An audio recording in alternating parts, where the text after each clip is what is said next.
అందరికీ నమస్కారం.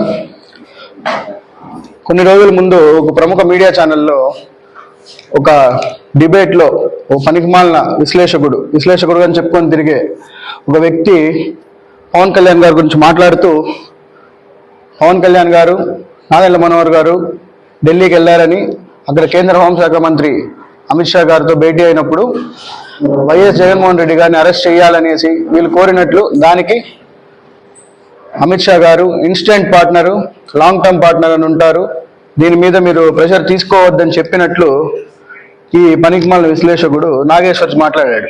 దానికి జనసేన పార్టీ వాళ్ళు మీ దగ్గర ఏదైనా ఆధారాలు ఉంటే నిరూపించాలని 24 గంటలు గడువు ఇచ్చిన తర్వాత నాగేశ్వర్ అనే అతను తన మాటల్ని వెనక్కి తీసుకుంటున్నాను, ఈ ఇష్యూ ఇంతటితో క్లోజ్ చేయాలని నాగేశ్వరే కోరాడు. పలు చోట్ల రాష్ట్రంలో నాగేశ్వర్ చేసిన అనుచిత వ్యాఖ్యలపైన కేసులు పెట్టడం జరిగింది.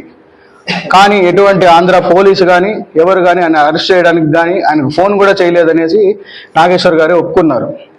దాని తర్వాత మన రాష్ట్ర ఉప ముఖ్యమంత్రి శ్రీ కొణిదెల పవన్ కళ్యాణ్ గారు మాట్లాడుతూ ఏం చెప్పారంటే, ఈ ఇష్యూ అయిపోయింది, దీన్ని మర్చిపోదాం, కాంప్రమైజ్ అయిపోదాం అని కూడా చెప్పారు. నాగేశ్వరరావు గారికి హుందాతనంగా గౌరవం ఇచ్చి పవన్ కళ్యాణ్ గారు మాట్లాడారు. అయిపోయిన 3 రోజుల తర్వాత జరిగింది ఏంటంటే, ఒక 420 బ్యాచ్ రౌండ్ టేబుల్ సమావేశం పెట్టుకున్నారు.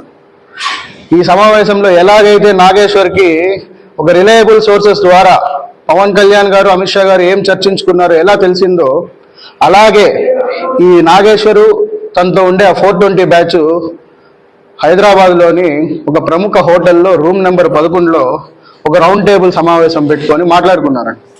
అక్కడ మాట్లాడిన మాటలు, వీడొకడున్నాడు యాద్గిరి అని, వాడు అడిగాడంట, ఏమయ్యా నాగేశ్వర్, నువ్వు పవన్ కళ్యాణ్ గారి గురించి మాట్లాడినావు, లైమ్ లైట్లోకి వచ్చేసినావు, ఏదో పనికిమాలిన మాటలు మాట్లాడి లైమ్ లైట్లోకి వచ్చేసినావు, నీకు డబ్బులు వచ్చేసినాయి, నువ్వే చెప్పినావు నీకు సబ్స్క్రైబర్లు పెరిగిపోయినారు, రెవెన్యూ పెరిగిపోయింది, చిల్లర డబ్బులు సంపాదించుకున్నావు, మరి మా పరిస్థితి ఎట్లా అంటే, అట్ట కాదన్నా, మీకు కూడా న్యాయం చేస్తాను, రేపు మనం అందరం ఒక రౌండ్ టేబుల్ సమావేశం అని చెప్పి పెట్టుకొని కూర్చొని పవన్ కళ్యాణ్ గారి వ్యక్తిగత జీవితం గురించి, పవన్ కళ్యాణ్ గారి గురించి ఎట్లంటే అట్లా మాట్లాడితే మీకు కూడా 10 రూపాయలు సంపాదించుకోవచ్చు, మీరందరూ రేపు వచ్చేయండి అనేసి అన్నారు. నాకు ఇది చాలా రిలయబుల్ సోర్సెస్ ద్వారా తెలిసింది. ఒకవేళ నాగేశ్వర్ అనే వ్యక్తి నీకు ఎవరు చెప్పారు అంటే, నీకు ఎవరైతే అమిత్ షా గారు పవన్ కళ్యాణ్ గారి సంభాషణ గురించి మీకు చెప్పారో నాకు కూడా అలాంటి రిలయబుల్ సోర్సెస్ ద్వారా ఇది తెలిసింది. ఇప్పుడు నేను అడుగుతున్నా, నిన్న వీళ్ళు ప్రెస్ మీట్ పెట్టి మాట్లాడింది ఏంటంటే, నాగేశ్వర్ అంటాడు నేను కేసులకి భయపడను, నన్ను అరెస్ట్ చేసుకోండి అని. నిన్ను ఎవరురా అసలు అరెస్ట్ చేస్తారు? అసలు నువ్వు నీ బతుకే చిల్లర బతుకు. నువ్వు మాట్లాడే మాటలంతా ఏంటి?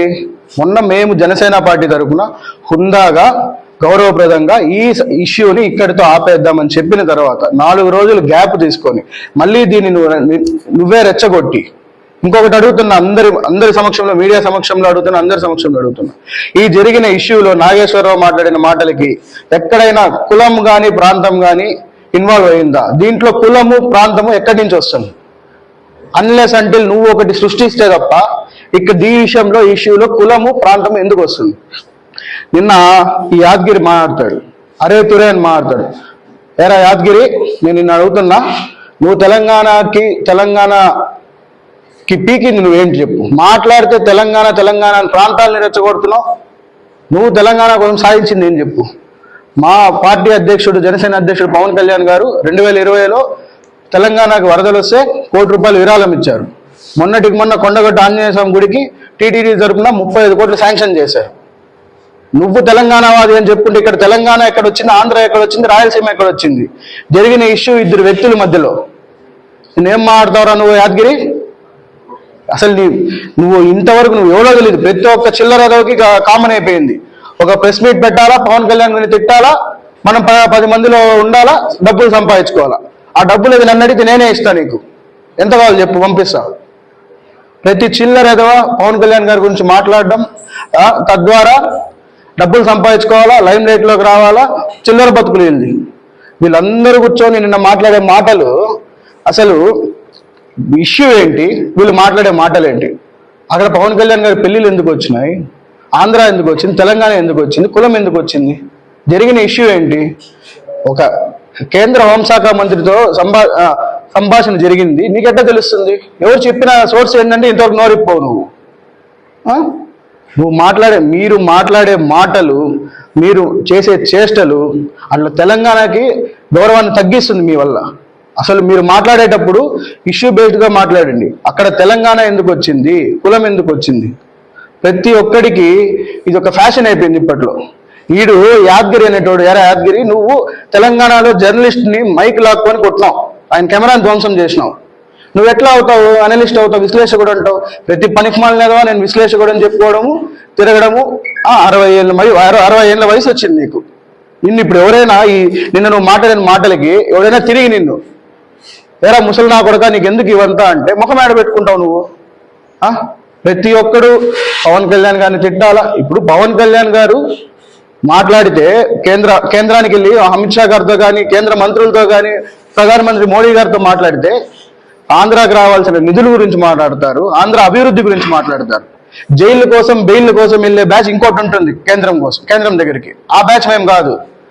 ఇంకోటి ఈ నాగేశ్వర్ మాట్లాడతాడు, జగన్ గారిని అరెస్ట్ చేయాలని కేంద్రానికి ఒత్తిడి తెచ్చిన పవన్ కళ్యాణ్ అంట. ఎరా నాగేశ్వర్, నీకు ఒకటి చెప్తున్నా, యాదగిరి గారికి కూడా చెప్తున్నా. జగన్మోహన్ రెడ్డి గారు అధికారంలో ఉండి 151 మంది ఎమ్మెల్యేలతో ఉన్నప్పుడే నిల్చుకొని పోరాడిన పార్టీ జనసేన. ఈ రోజు ఆయన 11 స్థానాలకు పడిపోతే మేము ఆయన్ని జైల్లో పెట్టి సాధించేది ఏముంది?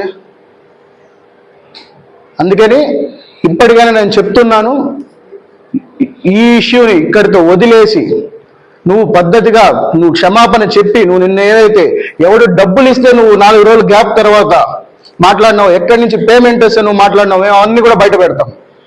నీ అంతటా నువ్వే నా దగ్గర ఆంధ్ర పోలీసులు రాలేదు, నాకు ఫోన్ చేయలేదు, నన్ను ఎటువంటి ఇబ్బంది పెట్టలేదని చెప్పి నువ్వే ఈ ఇష్యూని కాంప్రమైజ్ అయిపోయింది, ఇది సాల్వ్ అయిపోయిందని చెప్పి నాదెండ్ల మనోహర్ గారి మాటకి, పవన్ కళ్యాణ్ గారి మాటకి గౌరవం ఇచ్చి నేను నా మాటలు వెనక్కి తీసుకుంటున్నా అని చెప్పిన తర్వాత మళ్ళీ ఈ రోజు నేను మాట్లాడింది నిజమే, రిలయబుల్ సోర్స్. ఆ రిలయబుల్ సోర్సెస్ ఏందిరా? యాదగిరి చెప్పు, నిన్నే అడుగుతున్నా. పవన్ కళ్యాణ్ గారికి 5 పెళ్లిళ్ళు చేయినా, నువ్వేనా పెళ్లిళ్ళు బ్రోకర్ వారా యాదగిరి? 4వ పెళ్లి 5వ పెళ్లి నువ్వే చేసినావు యాదగిరి? పనికి మాలిన ఎదవా, నీ వయసు ఏంది, నువ్వు మాట్లాడే మాటలేంది? నువ్వు మళ్ళీ విశ్లేషకుడు. ఇంకోటి అంటాడు ఈ యాదగిరి గారు, ఏమంటాడంటే ఇప్పుడు ఇంకో ఫ్యాషన్ అయిపోయింది. రాజ్యాంగంలో 2 పేజీలు చదివేసి 19(1)(a) కింద ఫ్రీడమ్ ఆఫ్ స్పీచ్ ఉంది, నాకు నేను ఏదైనా మాట్లాడేస్తా, మాకుంది, నేను అంతటోడిని ఇంతటోడిని, 19(1)(a) 2-3 నెంబర్లు చెప్పేది. అదే ఆర్టికల్ 19(2)లో ఏముంది రాజ్యాంగంలో? ప్రతి దానికి ఒక పరిమితి ఉంది, లిమిట్ దాటి మాట్లాడితే పళ్ళు రాలగొట్టమని కూడా రాజ్యాంగం చెప్పింది. ప్రతి ఒక్కడికి రాజ్యాంగంలో 2 ఆర్టికల్ చదివేసేది. ఫ్రీడమ్ ఆఫ్ స్పీచ్ అంటే ఏంట్రా? నువ్వు చెప్పు, నువ్వు పెద్ద విశ్లేషకుడు కదా, నిన్న ఒక 5 మంది పనికిమాలిన బ్యాచ్ కూర్చుంది కదా విశ్లేషకులు అనేసి. ఫ్రీడమ్ ఆఫ్ స్పీచ్ అంటే ఏంటి?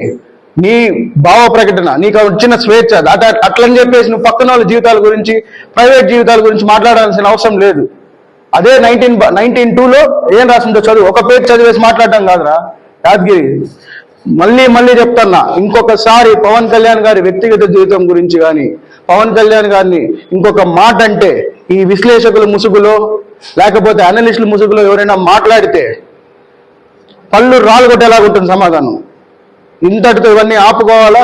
చిల్లర కోసం పనులు చేస్తున్నాం, డబ్బులు సంపాదించాలని పవన్ కళ్యాణ్ గురించి మాట్లాడాలనుకుంటే మీకు ఎంత కావాలో చెప్తే నేనే ఆ డబ్బులు పంపిస్తా అందరికి.